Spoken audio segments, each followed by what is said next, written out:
it's something that you don't maybe fully know about. It scares you, right? I have to be clear, like AI is just statistics. It's no magic.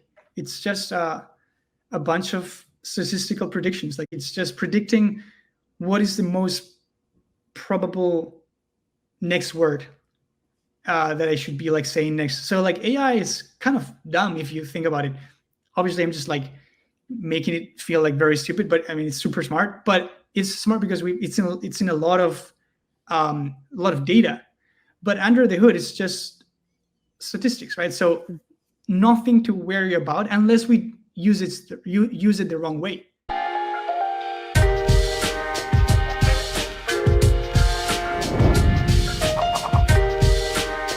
Welcome into another episode of Everything is Logistics, a podcast for the thinkers in freight. We are proudly presented by SPI Logistics, and I'm your host, Blythe Brumleve. We have another great topic centered around AI and logistics tech for you today. We are talking to Pablo. He is the CEO over at Happyrobot, and this is a conversation I've been wanting to have for a while. So, Pablo, welcome in finally to the show.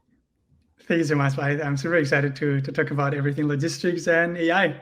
Heck yeah. So before we dive into, your, what you're doing at Happyrobot, I'm curious as to what your background is. Did you know about logistics? Did you work in it beforehand before you started working in it now? Or how did your journey end up in the logistics industry? For sure. My background is actually in industrial engineering. So I did touch upon some logistics during my bachelor's in Spain. I studied this standard grad with my buddy and CTO now, Luis, one of my co-founders. And basically, I then focused on computer vision and computer science in a sense, like AI. I did my PhD in Munich. Before that, I was doing my master's as well in Munich together with Luis as well. So it's been basically a lot about like AI and computer science when it wasn't even a concept. Like I was actually doing some AI when it was more like deep learning. We referred to it as like people who actually said AI was like, this is not AI. Like right now, like people are actually saying, oh, this is AI now, which is kind of debatable. But the correlation with logistics is more through Javi, my brother and co-founder. He was on the shipper side during his time as CFO of a olive oil company. He was a CFO of North America. They were shipping olive oil all across the US and North America, right? And he was basically, dealing with the whole, hey, let's call the driver. Oh, they're waiting on, they're in detention. They're just something went wrong with the warehouse. Like that kind of came through Javi. Oh, that's super interesting. An olive oil company, because that's all the rage on, some of my social media feeds right now is what kind of olive oil to buy that is actually like the real olive oil and not, some, industrial Americanized version of olive oil, quote unquote olive oil. So that's super interesting. I'm curious. So for your PhD, you said you got it in Munich. And so when you're studying there and you're studying computer science and AI, deep learning, machine learning, I imagine all of those things. I'm curious what your thesis was on. Mm-hmm. Well, first of all, don't get Javi started on olive oil. He'll like tell you everything about it. So don't even ask him about like what bottle you should buy. I guess I'm glad he's not here, although I would love for him to like be here, like to actually now drill you down. Now we're gonna have a follow-up. Yes, let's do that. Just olive oil. But yet my thesis, I actually dropped out of the PhD officially. I never fully graduated. I can go down that path and like tell you about how messed up the like research world is in terms of like just a battle for papers and just like getting more papers and research. I mean, it's just I love my professors. They were great. I really appreciate everything I learned from them. But the whole research arena is just meant for you like to produce papers. And that wasn't really for I guess entrepreneurial mindsets like I guess mine. Like I really wanted something else. I did an internship at Facebook at the time, Meta now I guess, and I realized that hey, this is not for me. Like this whole research arena, even if it's like through academia or like through industry, like through some Meta, Google, whatever, it's still like just producing papers. So that wasn't for me. And then again, my thesis, to your point there, it was more related to like 3D avatars. So like deep learning applied to like just reconstructing people dancing in front of a camera, just like kind of for that virtual clothing, like Meta is now actually diving deeper into that as well. So that was my thesis. Yeah. Yeah. It and almost just naturally. Yeah. Oh, I was gonna say it almost sounds like the Web3 that when it was at its peak, and I think Meta tried to jump in to that arena Yeah, too, and making the meta themed bodies for meetings, I guess. exactly. Yeah, it'll come. It'll come. Like being able to like just see yourself with different clothings and just try things on, like that virtual try on. I think it's very powerful, but it's very hard. What makes it hard? Is it, I imagine all the different body shapes and sizes, things like that.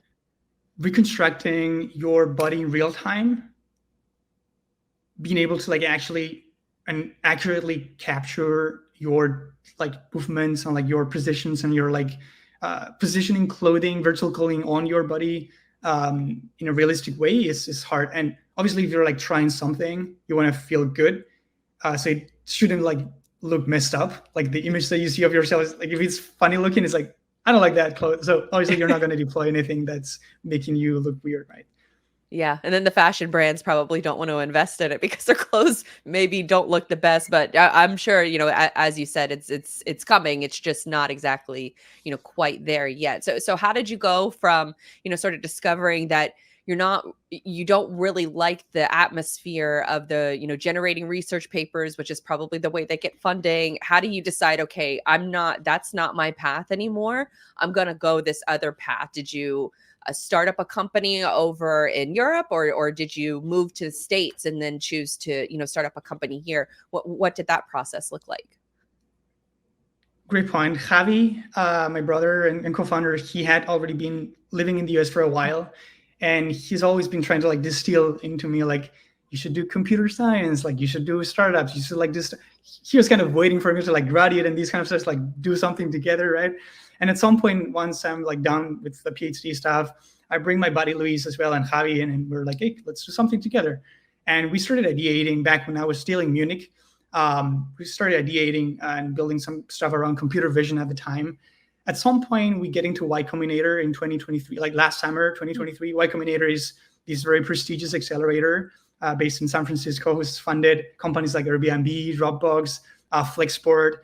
And we got into YC. We actually started ideating about like the concept of like LLMs and conversational AI.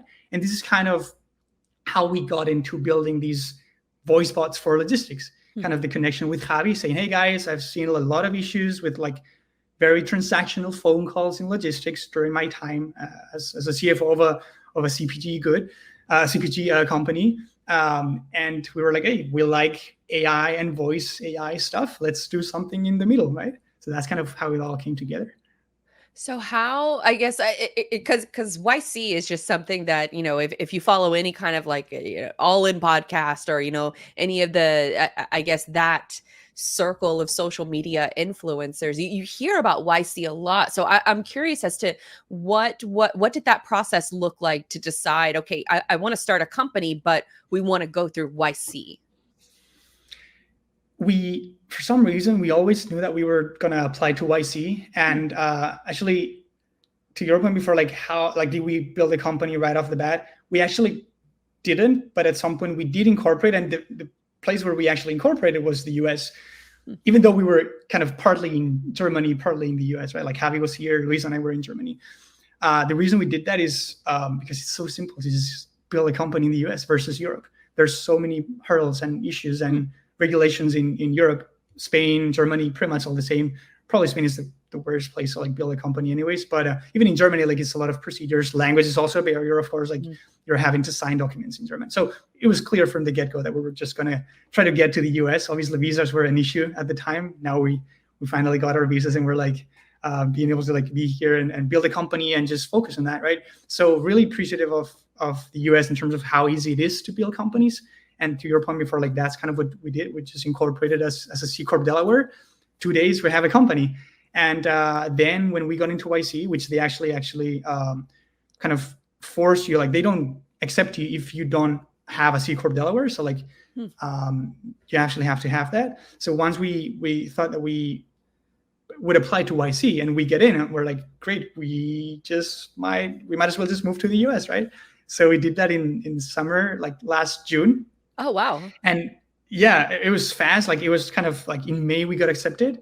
June we're like here, and we just had to like bring our lives here. I actually asked my wife to like just find a job in San Francisco or try to get some, and she actually found an amazing job as a school teacher, as a learning specialist here in San Francisco. It's like so easy to just like come here and like do stuff and build cool products. So yeah, that was kind of the journey. We can talk more about it, but yeah, absolutely. 'Cause I'm just curious as to, is it just a fund? Are they, I say just, but are they a funding partner and also kind of like an educational camp, collaboration group? Like, what does that look like once you become accepted? yeah, they fund you with $500,000. That's kind of the ticket they give now to startups. But that's kind of just one small part of the whole package, if you will. The biggest and more interesting kind of learnings and kind of benefits you get from YC is definitely the network. Being able to just like look up online, like, okay, who's the CEO of Flexport and what's his email? Oh, okay, Ryan. Okay, let me get his email. Let me just email him, and he might actually respond because he knows that, hey, this is coming from another YC company. So there's that level of trust and that level of trusting each other, being good to each other in that community. That makes it very special, right? The fact that you can just move across the network, benefit from others, getting help from others, helping others as well yourself. Like that's actually something that I try to do, and Luis and Javi, as co-founders of a YC company, we try to do ourselves. Like, how can we help other people just applying to YC? I just had a couple of friends from the past from Germany, like they're going to apply tomorrow to Y Combinator's next summer batch. Cool. And they're like, hey, can you like give us some tips here? Can you refer us? And of course, like that's something that you can do. Like if you know people that are good and building cool stuff in the in startup space, in startup land, and you want to have them in your network, that's kind of one thing that you can give back. Like you can just refer them back to that organization in a sense. That's super cool. What other tips would you give a business that's interested in joining like a YC? I would say being extremely focused on the customer and on building quick. So the motto of YC is build something people want. So that already reflects and talks to the fact that, hey, you have to be super mindful of the customer. Like, who are you building for? Why is it useful? Why are you doing this? Like, it's just not building a cool product, which is granted something that we all do. Like we always, especially engineers, we always like to like first build and then talk to users. It should be the other way around. Right. And that's something that we've been trying very hard to like avoid, especially in the logistics space, right? Like when we came into this space, I didn't know that much about it. Javi knew, but Luis and I, we didn't. And it's been just like being very open-minded, very, very humble in terms of, hey, you don't understand anything about the industry. You better learn it, and you better get close to people that teach you about it. So that's something we've been trying to do. And that kind of talks about how YC, or what YC is looking for, like people that are actually listening to their customer, listening to their users, talking to them constantly, really serving your customer. That's kind of the key thing that you should keep in mind if you want to apply to YC. Are you in freight sales with a book of business looking for a new home? Or perhaps you're a freight agent in need of a better partnership? These are the kinds of conversations we're exploring in our podcast interview series called The Freight Agent Trenches, sponsored by SPI Logistics. Now, I can tell you all day that SPI is one of the most successful logistics firms in North America who helps their agents with back office operations such as admin, finance, IT, and sales, but I would much rather you hear it directly from SPI's freight agents themselves. And what better way to do that than by listening to the experienced freight agents tell their stories behind the how and the why they joined SPI. Hit the freight agent link in our show notes to listen to these conversations, or if you're ready to make the jump, visit spi3pl.com. And I imagine that, with Flexport already being, somewhat of their funding coming from YC, I imagine that that group is already familiar with logistics. So there's no, sort of convincing them of the value of the investment, which we've seen other, VCs follow suit since, over the last couple of years. So it's interesting that they were maybe early to the game in that regard. Is that a safe assumption? I would say so. They don't have a thesis. Like YC doesn't have a thesis in terms of industries. They're pretty much industry agnostic. they would just look at whether what you're building is useful for someone, and if it's a big enough market, obviously. But logistics is huge, right? Like there's so many problems, so many inefficiencies that we can tackle. So yeah, 100%, they're not biased towards any particular like trend or whatever. Obviously now AI, it's not real. I would not even say it's a trend. I mean, it's something happening. It's a technology, the same way that mobile had its time, right? So they are very focused on AI right now. They are kind of getting a lot of AI focused companies in their new batches, but it's simply because I was listening to one podcast from YC the other day. It's simply because they just happen to fund people, smart people that are building stuff with AI, and that's kind of their thesis. Like their thesis is, I will fund people that are smart, have energy, and want to build cool stuff, and depending on the time of like on the decade, I guess, they will be using a different technology, right? Like now it's AI. And so you go through this whole process. You move your family over from Spain or Munich, as you said, over to San Francisco, and you get accepted into YC. What do those first few steps look like? Where are you, I guess, investing that money that you get? YC's founder and not president anymore, but YC's kind of creator, Paul Graham, told us in one chat at the end of YC's batch, sit on the fucking money, just like be a cockroach. Love that. And this is something that he's also like posted about on many of his posts in the kind of startup community. Paul Graham's like this big figure, like, and he's very conscious of how money's just a tool to get you to somewhere. But if it's not a blocker to just hire someone, don't hire them. Like, don't just spend the money because you have it, right? Just sit on it until you know that there's a path to like become to do something useful. Like, keep understanding your users. Again, going back to like talk to your users, understand what they need. So that's actually what we did. Like, we just kind of sit on the money. We've spent like 5% of the money that we got from YC and other investors when we raised our pre-seed. So we mostly have everything in our bank account. Obviously, you're now getting revenue from customers, so that's also gonna like that's something VCs never actually tell you. Unlike YC, like VCs always will want you to like get more money, get more money. It's like obviously they want that because they're just gonna get more ownership, right? Which is, hey, it's fair, like it's their job, right? But what you want as a company is just to be mindful of your runway, obviously, and you want to have enough money to like just survive and until profitability, but also know that you're going to get revenue. And this is something that YC also tells us a lot about. Like, hey, it's not that you're just going to have these amount of money, like, I don't know, 2 million, or just that's it. Like you're not going to get anything in. Of course you are. Like if you do something interesting for some people and users, you're going to get revenue, right? So that's going to offset part of the costs, right? So yeah, what we did, to your question before, what we did is just continue building, talking to people. We actually did a pivot after YC. We didn't apply to YC with this right exact idea. It was a bit different, which is actually something that we can talk about as well. Like people applying to YC, I would say last batch or our batch, 50% of the companies just pivoted during YC, which is crazy. Like they just applied with one idea and they just pivoted. So what we did is just like sit on the money, keep talking to users. And right now we're on the path to actually building something very cool. We are now seeing that someone actually wants what we're building, unlike what we were doing before. And now we might just spend a bit more on like new hires, more compute, and these kind of things. So it's really like the approach is that it's almost more calculated now versus kind of what the VC environment was for the most of the last 10 years, where it's just like fund everything and who cares. I mean, obviously people care if they make money on it or not, but the money was sort of free flowing. This sounds like, very like conscious shift where we're going to give you the money, but we want you to spend it wisely, sit on it, as you said, and then talk to customers and then choose to make your investments after you reiterate on the product. 100%. Yeah.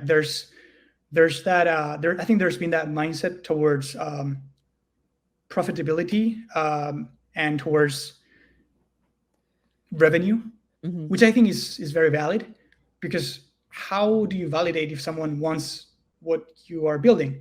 Well, they pay you. If they're not paying, like what's the validation? It's like, Right. oh yeah, this is very cool, but I'm not gonna pay. No, like you need to get validation through like people paying for your stuff, right?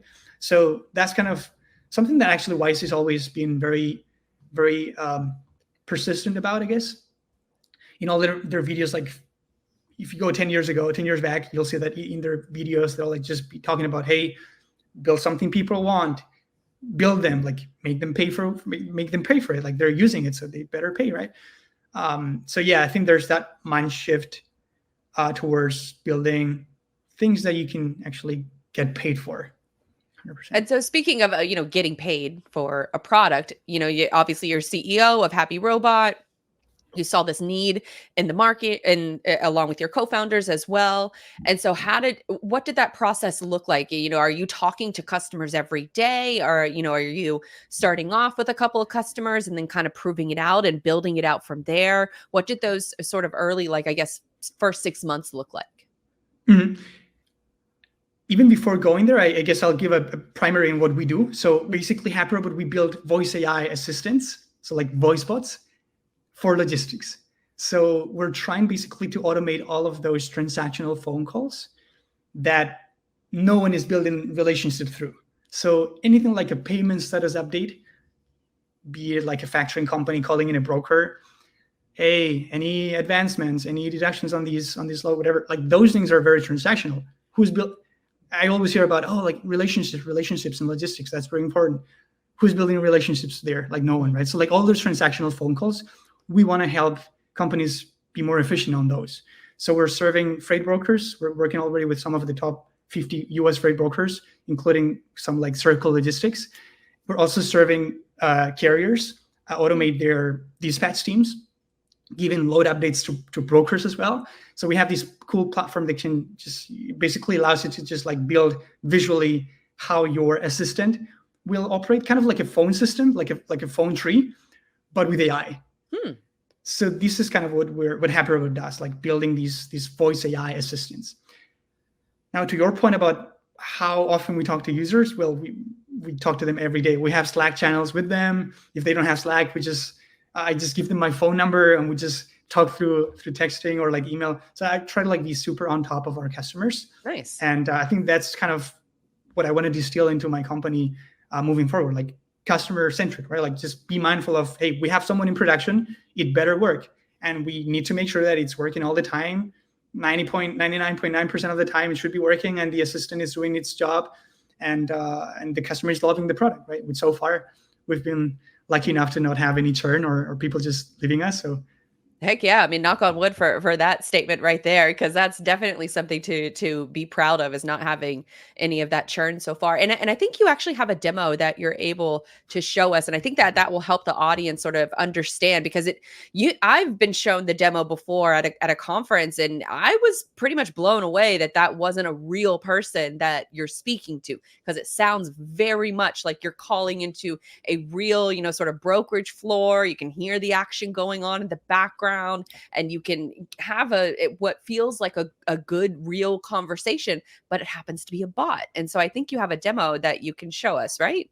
Yes, 100%. Let me just call here. So I'm going to be demonstrating how our kind of inbound carrier sales rep sounds like. It's a pretty simple flow. It's just imagine I'm going to be kind of the carrier asking for loads. And we're just going to be getting our assistant, in this case, Kate. So it's going to give me some load information about some loads, right? So let's see how that goes.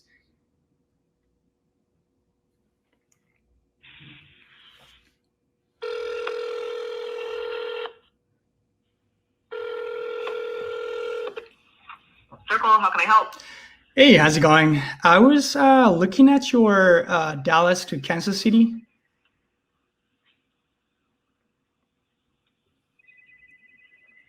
Sure, can I get your MC number? Yeah, it's 843-818. Let me check that MC real quick. Okay. Let me transfer you. Okay, thank you. So here what we saw is the MC validation was right, and we just immediately want to transfer to someone to the actual carrier sales rep so that they can check on that for you. In this case, the AI saw that the load was not there. So we were like, okay, let me transfer you like immediately so that you can talk to a carrier sales rep. It's like this validation of the MC is already very powerful because like you're only letting people work with the carriers they want to work with, which is already like a huge ROI for many brokers out there. So you're cutting down on those phone calls of just, not necessarily like spammers or scammers or anything, but just unneeded phone calls for what your workload demands for that day. So she was actually transferring you to a real person or to another, sort of, I guess, robot. In this case, to a real person, because that was nice. kind of the flow that we intended. But the potential to transfer to another bot could be there as well. Like if someone wants to like get a load update, actually, let's say for a dispatch team, that load update, we will be transferring to another AI that can like give that load update, kind of having the router AI assistant first, kind of routing to the right department. And then within each department, you can think about having like different AIs doing different jobs, like one for accounting, one for load updates, one for capacity requests, kind of that flow. And for brokers, the same, right? Brokering success demands a battle-ready strategy. TIE TMS equips freight brokers with the ultimate battle station for conquering a tough market. With TIE, brokers gain access to a comprehensive platform where rate intelligence and quote history converge on a single screen. It's not just a page, it's a strategic command center designed to help brokers win. TIE equips your team with all of the data they need to negotiate with confidence and allows them to communicate directly with carriers and customers from a simple control base. Revolutionize the way your brokers perform by giving them a competitive advantage with TIE TMS. For more info, go to tai-software.com/battle stations, and we also have a link for you in the show notes to sign up for a demo.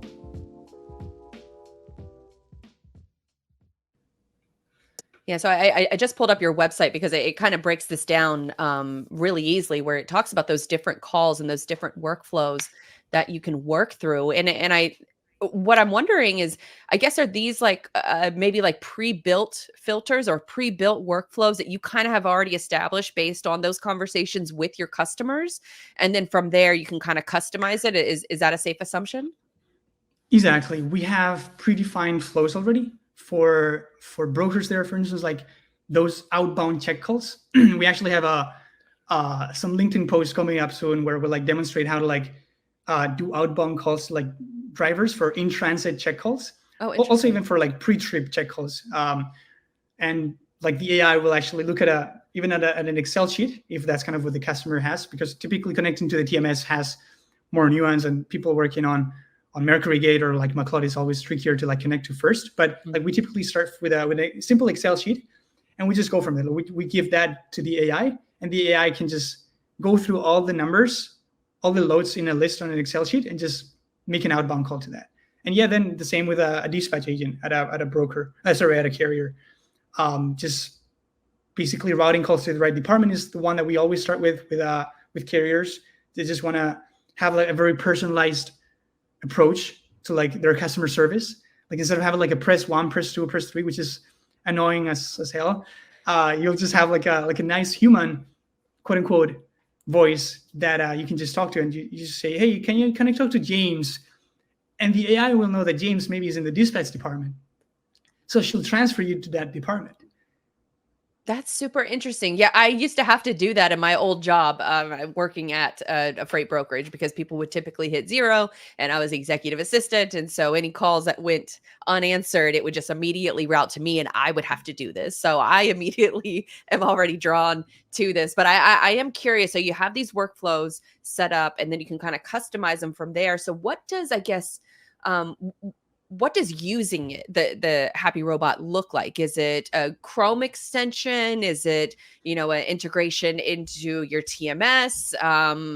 What does a dispatcher like sitting down at the computer? Are they actually like clicking buttons, or is this mainly like an automated system that after onboarding, you don't really have to worry about? Pretty much.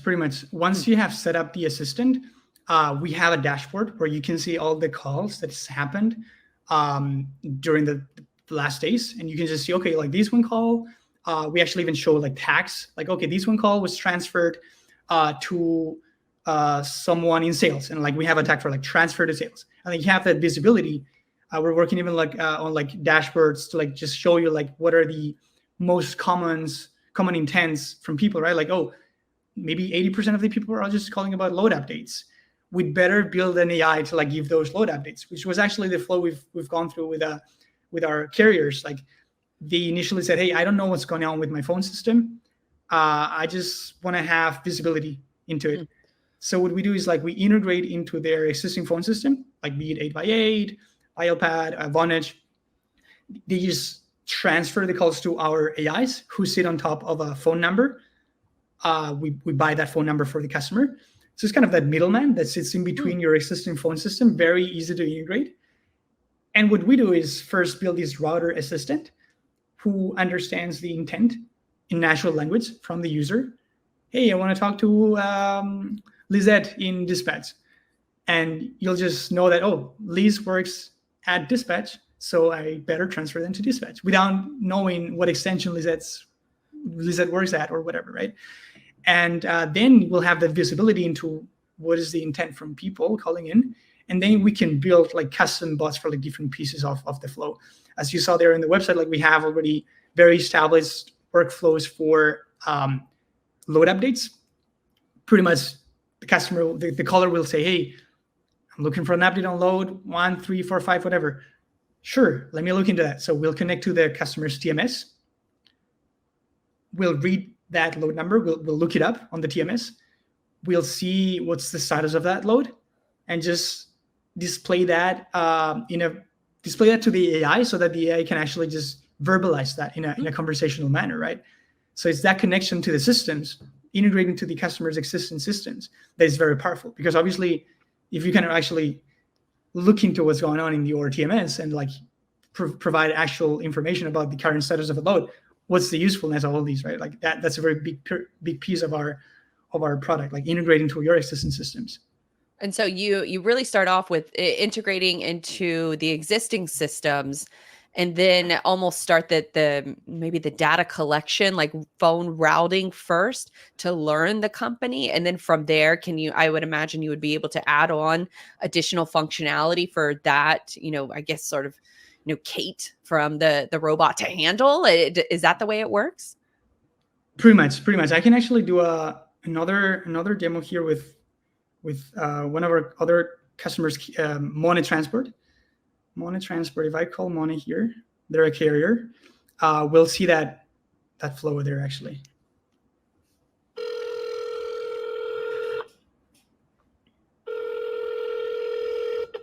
Hey, this is Kate with Money Transport. Hey, I was trying to get a load update.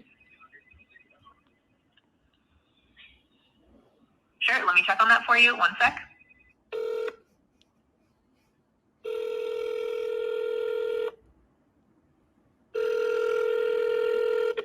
Okay, what is the load number? Yeah, the load number is 175473.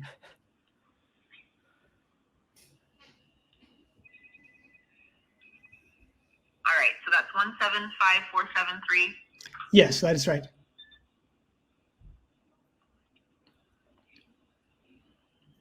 Sure, one sec. It seems there might be a mix-up. Just to double check, the load number you gave me was 175473, right?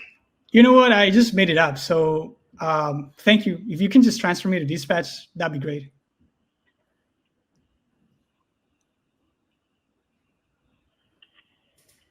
Okay, let me transfer you to dispatch. One sec.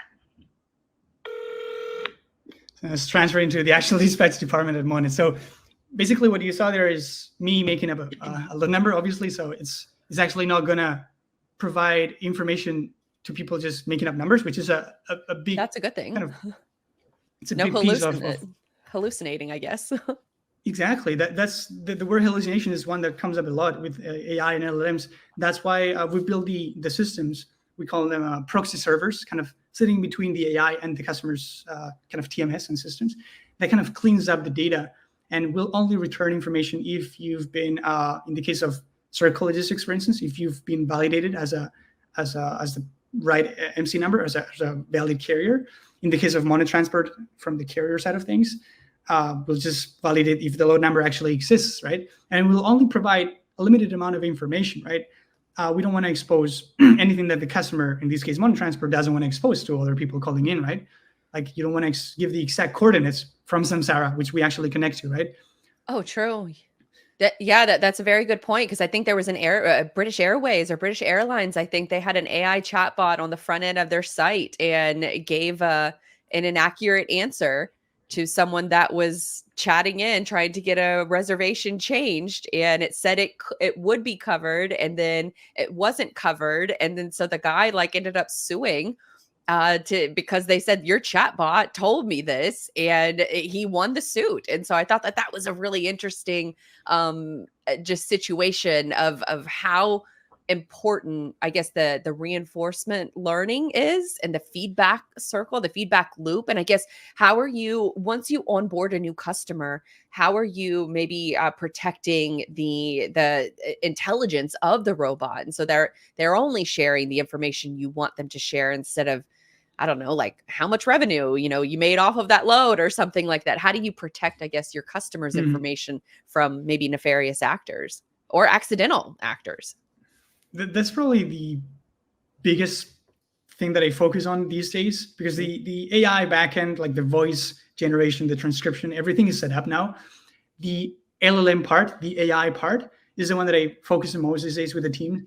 And that part, like, of not disclosing information we don't want to disclose about the load or the payment or whatnot, that's kind of a very important piece. And how we do that is basically building these proxy server that I mentioned before, like kind of like an intermediate layer that cleans up information before the AI sees it. So we don't even let the AI see stuff that we don't want it to see, right? So any customer worrying about, oh, if I'm giving you access to like my TMS, it's going to just expose everything, right?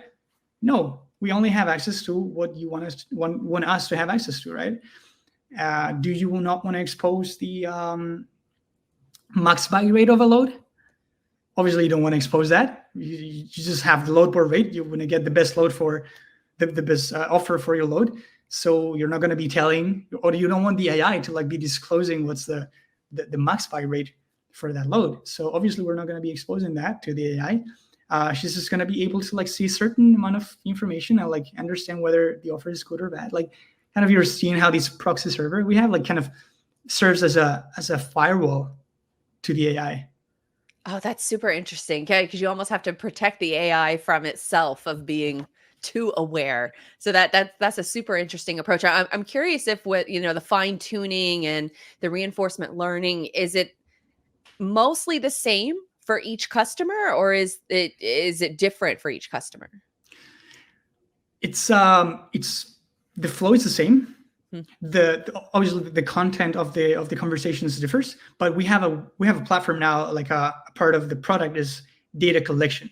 So like data set collection. Every conversation I have with the AI, we can create a training sample out of it and say, hey, this conversation didn't go as planned. I need to like I said, like very nicely reinforce it back into the AI, like retrain, like fine tune again. You can use that sample that didn't go great. You can tweak it.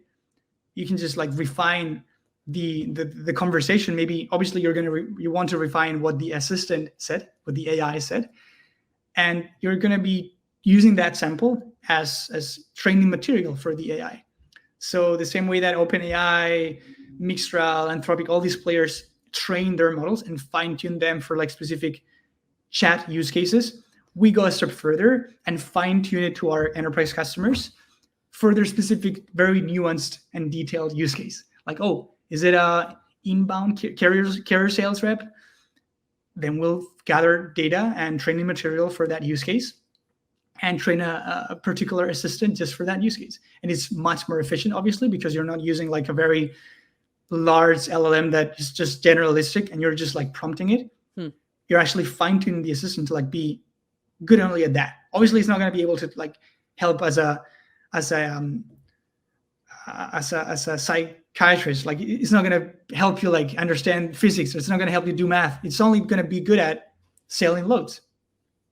Which is arguably, I think, the biggest use case for AI is really those specialized approaches where it's not going to be, to your point, a lot of the large, ChatGPT, Claude, things like that. They're going to, from what I understand, you're the expert here, but from what I understand, they're going to reach a level of where they're all kind of working with the same information, but it's your data that's going to separate the usefulness of being able to take action or use it in a positive way that's going to benefit you. Is that an accurate statement?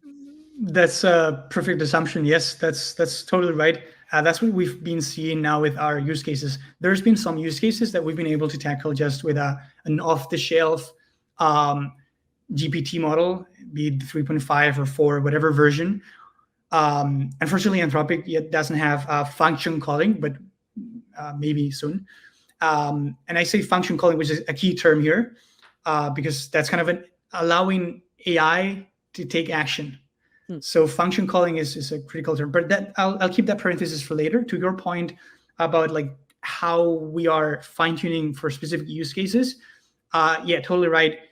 The more you can specify your use case and have an AI just tackle that, the more efficient in terms of even costs. It's going to be more. It's going to be lower cost because you're going to be able to like fine-tune an open source LLM on that specific use case. That's going to be cheaper than just like bluntly using a GPT-4 for like these particular easy use case, quote unquote. So the more specialized, the cheaper and the faster also. GPT-4 is known for being incredibly slow. So like for real-time use cases like these phone calls, if you use GPT-4, it's going to be very, very painfully slow. Here you want like latencies of like 1 second, 1.5 seconds, 2 second stops. Obviously, if you're looking for information, you're allowing the AI to like take a bit more time. It's actually nice when like the AI is looking for the MC and it takes a bit more time because it just makes it feel more natural. So that's interesting because you almost have to you have to program that in there where it was, I guess how much time does it typically take someone to manually check this, and then maybe there's a medium between I guess the robot doing it in a second versus the human manual. Maybe you do it in 45 seconds versus a second, so it feels a little bit more natural. Is that I guess that's your thought process and your approach?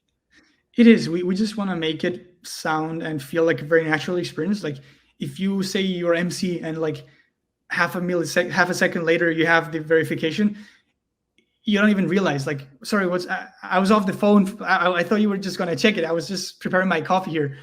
Like that's kind of what we want to allow the colors feel like. We just want to make it feel like a very natural experience, right? So in that sense, yeah, anything that we can replicate from the human side, we try to do that. What about how do you, I guess from like a philosophy standpoint, how do you preach the values of like Happyrobot or just AI in general to a lot of like the doomers out there? Because there's a lot of them and they're very loud.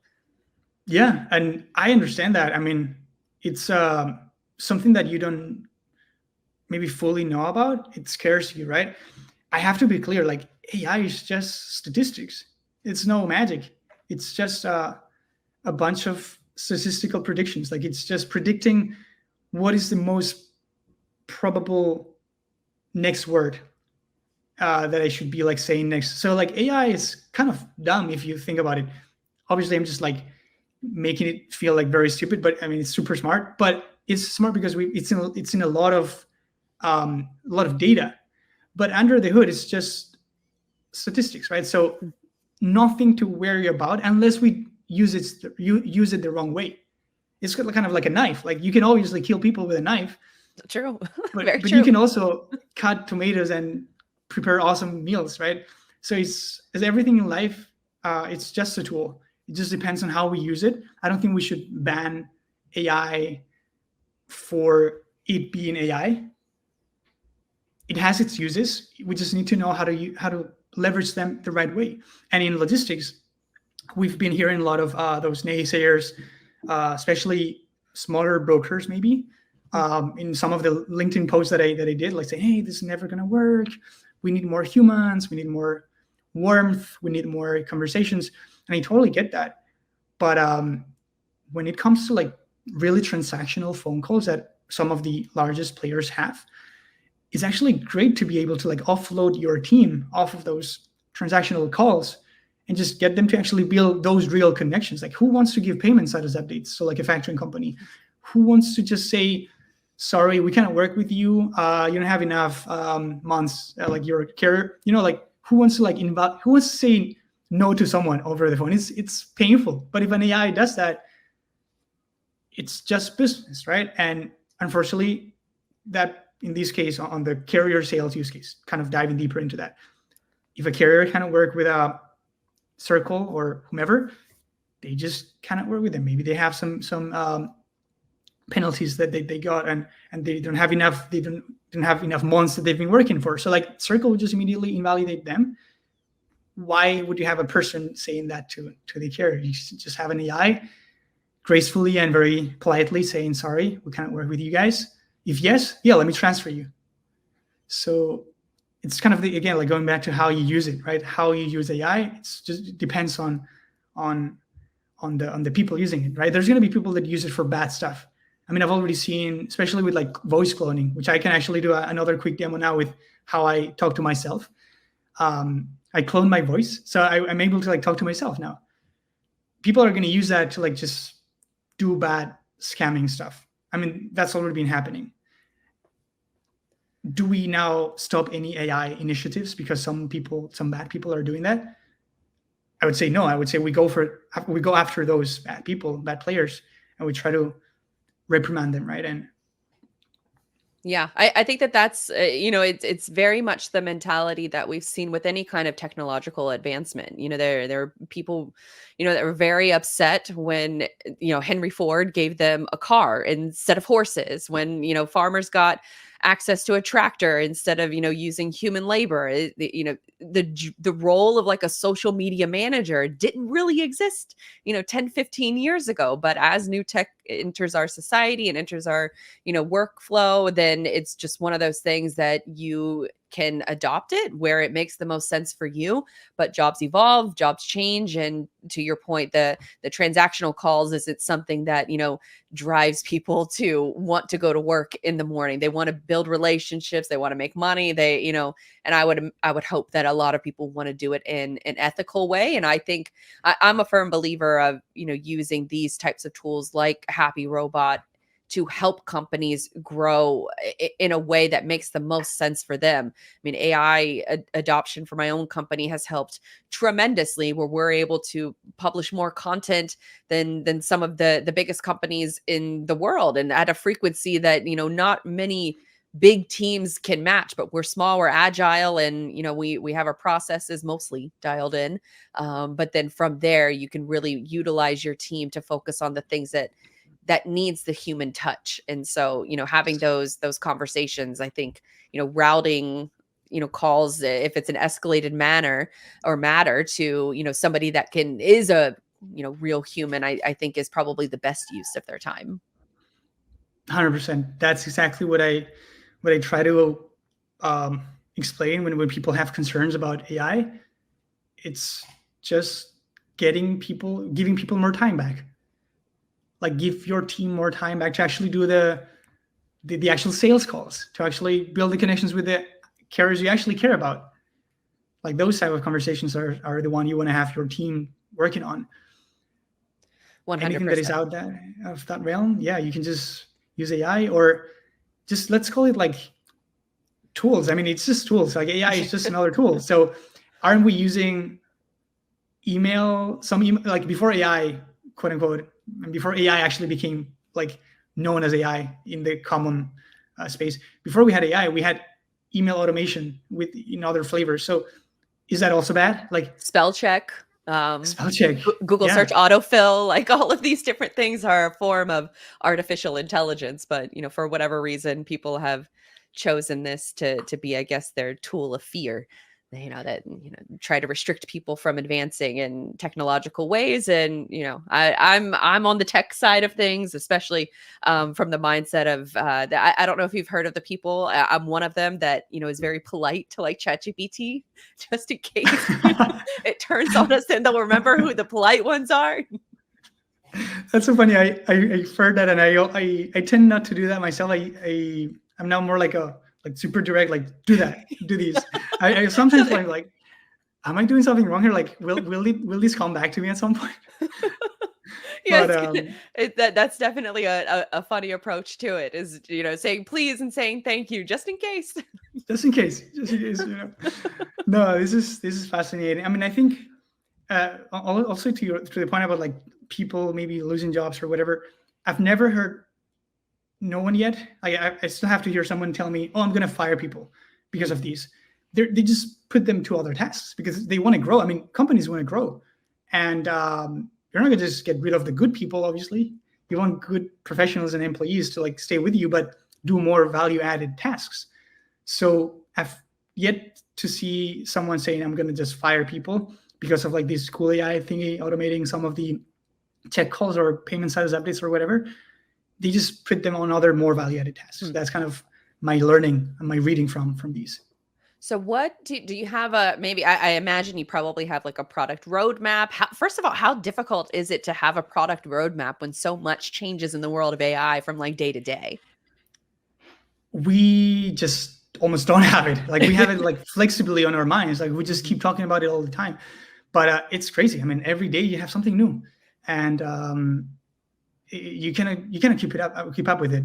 During my time at the PhD, you already felt like in 2021 or so, you already felt that like there would be like a new paper every week. Now it's almost like every day there's something new. And it's like, well, I mean, great, because like we're getting better tools even for ourselves. Like the better LLMs we have from other providers, the easier the prompting and the fine tuning is for our specific use cases. So that's great. But it's still like hard to like mentally just like take some time off. Like you're just constantly thinking about what's new and how to improve it. But yeah, I mean, our roadmap right now is just building a very easy to use platform for any logistics player to just like build different use cases on their own. Even obviously, when the use cases are complex, we come in with our engineering team and solutions engineers, and we like tweak the use cases and fine tune those use cases with real life data that we gather with them. But for like easier use cases, like like that router AI assistant, that's kind of plug and play. Customer comes in, I want to automate my phone tree. I want to do some load updates. Those packages are kind of pre-built. So it's kind of that level of self-service that we want to have in the platform more and more, so that anyone can just build cool, in quote unquote easy AIs. And then for like the real hard use cases, currently today, the level of fine tuning you need is still there. Like it's not as easy as just like prompting. The same way that you prompt ChatGPT when you're like talking to it, prompting gets you so far. Gets you only so far. So typically we need to sit down with like big enterprise customers like Circle, starting to work with other from the top 50 US brokers, like defining their nuanced use cases. Then again, they typically look the same all the time. Like it's just carrier sales. It's just payment status updates. The only difference is the connection to their existing systems, right? And TMSs. But we're working on that, connecting to other players in the industry to like have like this environment, that this environment of like tools in logistics that we can just connect to and like serve anyone through any tool and TMS. So what does a sort of the ideal customer look like for Happyrobot? Is it, at the enterprise level right now, mid-market? What is your ideal customer that your solution is built for right now? We're very comfortable in the enterprise arena, just having resources available also from the company, bringing their own engineers. They know how to operate their internal systems. The bottleneck we've seen so far with more mid-market folks, I guess, would be they rely on other TMS systems, and some TMS TMSs, they take longer to like let you like integrate to them. So like as a newcomers, we're like still battling that in a sense. Like, can we connect to Mercury Gate like today?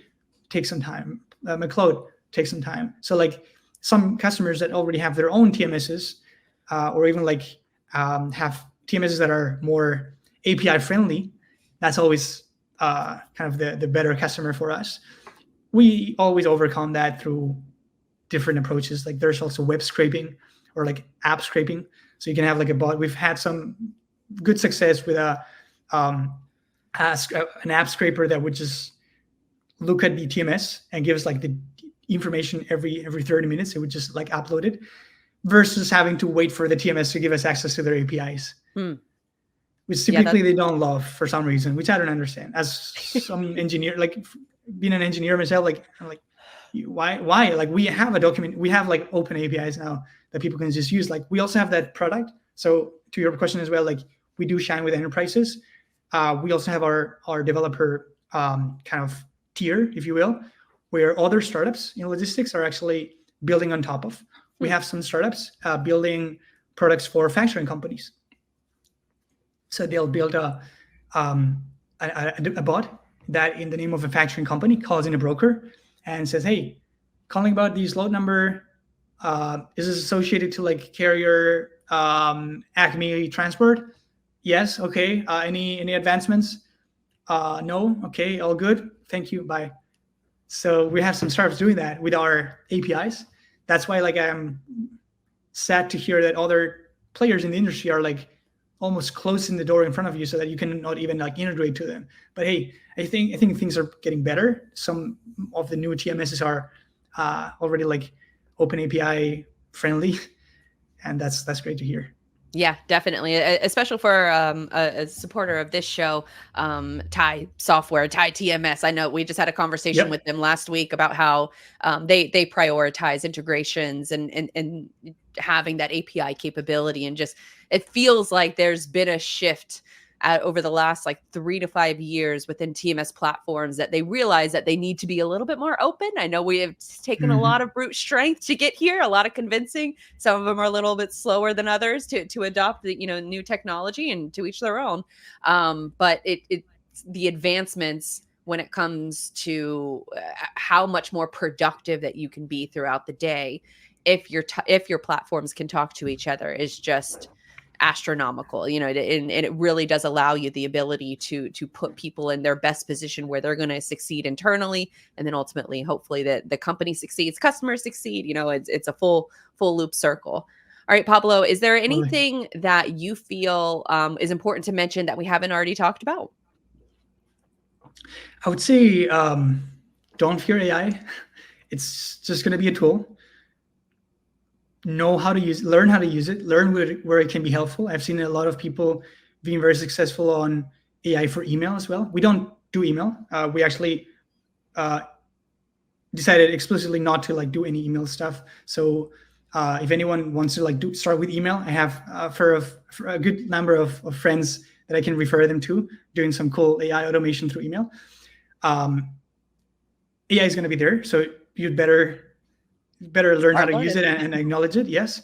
So if you do want to implement, like if you're a broker out there, a carrier out there looking to automate some of those transactional phone calls, they can reach out to me at founders@Happyrobot. I guess that's a good email, founders@happyrobot.ai. They can just reach out to us there. Just visit happyrobot.ai.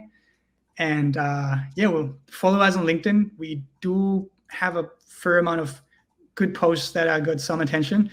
Good and bad, I should say. You're going to see a lot of people just bashing us, and all they're saying like, this is cool. But hey, that's kind of what every new technology suffers from at the beginning, I think. So excited to be working on these, and thank you for having us, by the way. Really appreciate it. Absolutely. I guess to the haters comment, you're doing something right if you have a few haters out there that are, skeptical, but obviously you have paying customers, and you have a bunch of people around you that believe in you and believe in your mission. And you're proving it because, you have actual customers that are paying for your product. So I think it's really cool to see. And so kudos to you and the team. Where can folks, I guess, check out the Happyrobot website. We'll put a link in the comments. They can get signed up for a demo, and hopefully it's a good fit for you guys. Exactly. Yeah. Happy to chat. Awesome. Thank you so much, Pablo. Thank you so much.